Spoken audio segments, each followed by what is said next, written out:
So, how to buy your first rental property? That's a question that I get a decent amount. And I would say if it's your first rental property, then getting something that needs very little work is probably going to be your best option. So, even if you have to pay closer to retail, obviously you always want to buy discounted whenever you have the ability to. Real estate, one of the unique components of it is that you are able to buy something that is worth more for a lesser amount of money just via negotiations.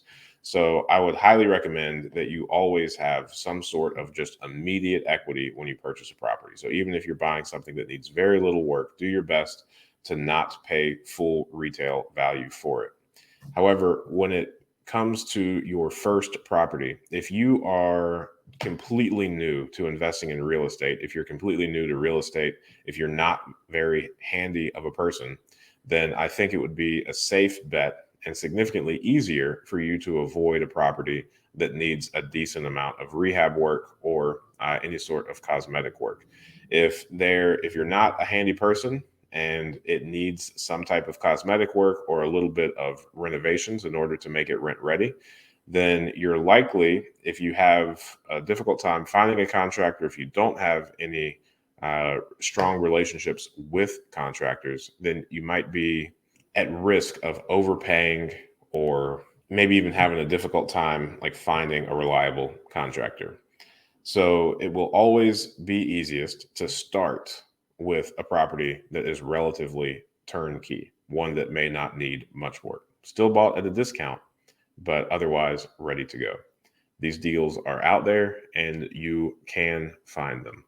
My brother and I, we did not take on our first rehab project until we had over 20 properties. So our 21st property was our first rehab project. And at that point, we had a decent amount of cash flow coming in from the rest of the portfolio that really took the edge off of this one sitting there while we worked through doing our first big renovation.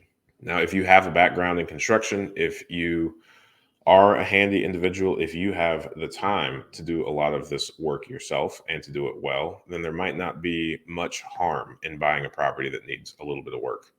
However, I think it's important to be very clear of your goals and what you're attempting to accomplish by investing in real estate. If your goal is to scale a very large portfolio, then you are going to want to really focus on, the financing aspect, the management aspect of rental properties. I would not recommend using property management on your first couple of properties. We did, and that's one thing that I would change had we actually gone back.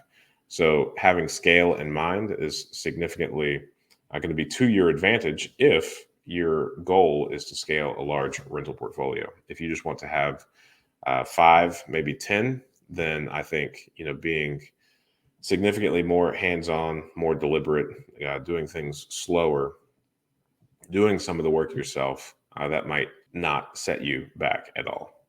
Thanks for watching that clip. I thought that was a good question. And I think you can ask good questions too. Join us every Friday morning at 8 a.m. Eastern Standard Time for a live stream Q&A where we answer plenty of questions just like this one. In the meantime, consider subscribing to the channel if you want more of this content. And if you want to increase your deal flow, analyze properties better, and help me feed my family, click the link below for a free 7-day trial of PropStream.